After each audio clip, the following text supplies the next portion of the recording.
हमारे साथ हमारे पॉलिटिकल एडिटर अदिति नागर इस वक्त कनेक्टेड है। अदिति, संकल्प पत्र पार्ट 3 बीजेपी ने जारी कर दिया। केंद्रीय गृह मंत्री अमित शाह ने इस दौरान आम आदमी पार्टी पर जोरदार हमला बोला। इस संकल्प पत्र को किस तरीके से देखा जाए अदिति?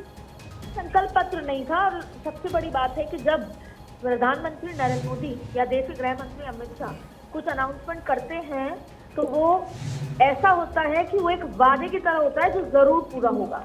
और आज अमित शाह ने तमाम वादों के बाद यही बात कही गई कि ये संकल्प पत्र केवल संकल्प पत्र नहीं है, ये वो तमाम फहरिस्त है लंबी जो वादे हम पूरे करेंगे।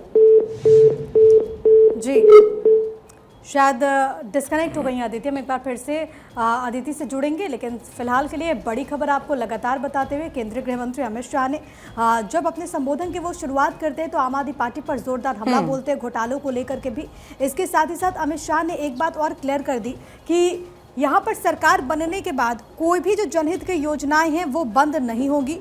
अमित शाह जब अपनी बात रखते हैं तो उन्होंने कहा कि दिल्ली के पास से उधारी का भी पैसा नहीं बचता और सुप्रीम कोर्ट ने इसके लिए पैसा वसूल कर लिया है, जो आज़ादी के बाद ऐसा पहला मामला है। इसके साथ ही साथ उन्होंने तमाम बातों का जिक्र किया। साथ ही साथ उन्होंने यहाँ पर जोरदार हमला बोलते हुए कहा कि हम गरीबों और ज़रूरतमंदों के लिए ओपीडी और डायग्नोस्टिक सुविधाएं भी बढ़ाएंगे। साथ ही साथ उन्होंने कहा कि जो पहले से योजनाएं चल रही हैं जिससे दिल्ली की जनता कहीं ना कहीं लाभान्वित हो रही है, वैसे योजनाओं को बंद नहीं किया जाएगा, क्योंकि एक नैरेटिव सेट करने की कोशिश भी की जा रही थी जिसमें ये कहा जा रहा था कि कहीं ना कहीं अगर बीजेपी की सरकार बनी तो पुरानी जो जनहित की योजनाएं हैं उसको बंद कर दिया जाएगा। लेकिन अमित शाह ने एक बार फिर से बीजेपी का स्टैंड यहां पर क्लियर किया। हमारे साथ हमारी पॉलिटिकल एडिटर अदिति नागर एक बार फिर से लाइव कनेक्ट हो गई हैं। अदिति, अपनी बात आप पूरी करें।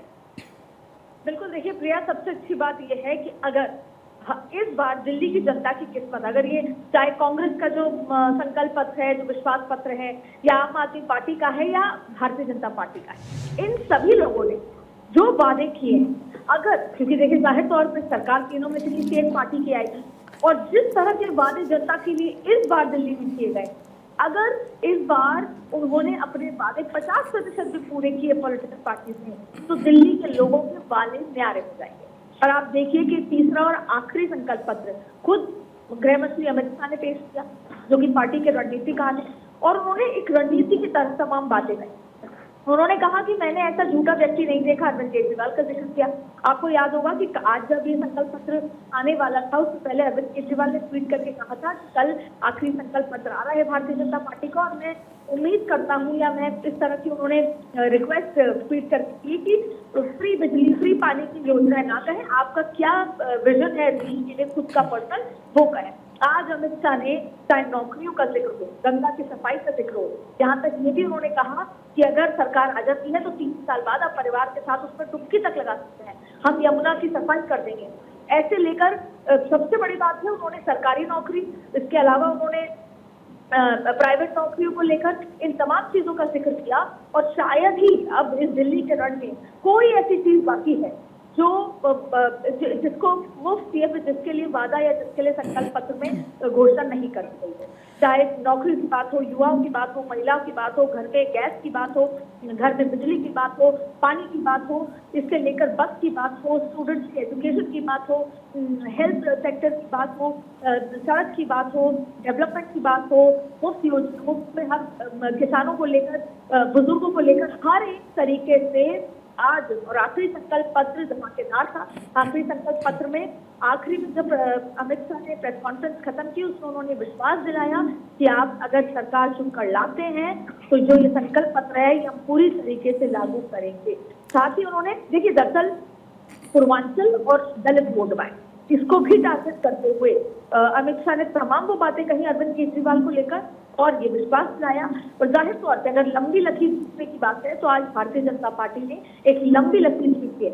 और अगर इन बातों को बाय किया जाता है, अगर वर्कर्स भारतीय जनता पार्टी के ढंग से घर घर जाकर भारतीय जनता पार्टी की योजनाओं का जिक्र करते हैं और लोगों को विश्वास हो जाता है, तो जाहिर तौर पे इस बार भारतीय जनता पार्टी ने एक लंबी लकीर खींची है। ये बात अलग है कि उसका एक सेक्टर, बहुत बड़ा सेक्टर जो है वो मुफ्त योजनाओं का है। और सबसे बार बार ये बात कहना कि जो जनहित की योजनाएं उसे बंद नहीं किया जाएगा, क्योंकि कई बार वोटर्स में डर होता है कि अभी तक जो कुछ मिल रहा था या अभी तक जो खाते में पैसे आ रहे थे या बिजली का बिल कम था, कहीं ऐसा ना हो कि सरकार बदले और वो सब भी खत्म हो जाए। इसलिए बार बार हर तीनों संकल्प प्रेस कॉन्फ्रेंस में ये बात खास तौर पर कही गई कि जो जनहित की योजनाएं हैं उन्हें खत्म नहीं किया जाएगा।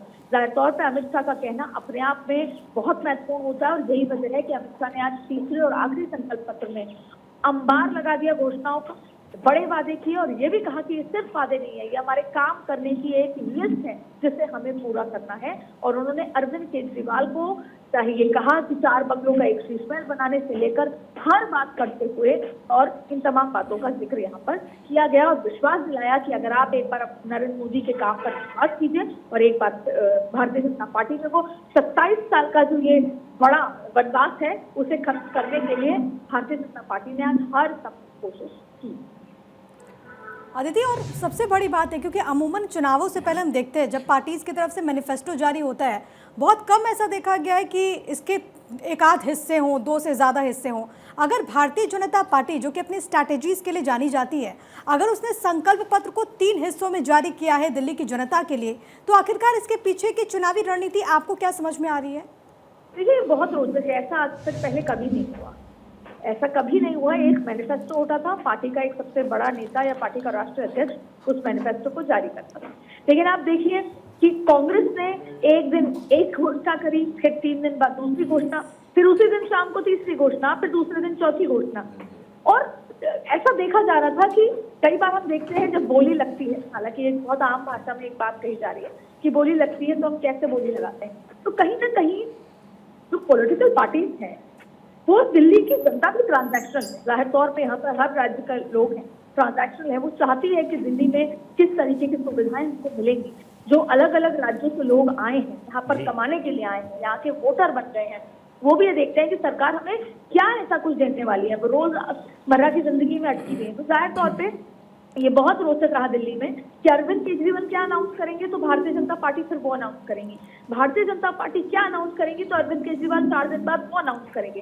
तो इस बार का जो ये कांग्रेस का और ये जो पूरा पैटर्न था संकल्प पत्र मैनिफेस्टो घोषणा करने का, ये ऐसा था कि आज हम ये बोल रहे हैं अगर कल उन्होंने कुछ ज्यादा बोल दिया तो परसों हम अपनी घोषणा में ये तब्दीली ला देंगे। तो ये एक अलग नया तरीके का इनोवेशन था दिल्ली में, जो आज से पहले कभी ऐसा नहीं हुआ होगा। और जाहिर तौर पे किस तरीके से जनता को लुभाया जा सके।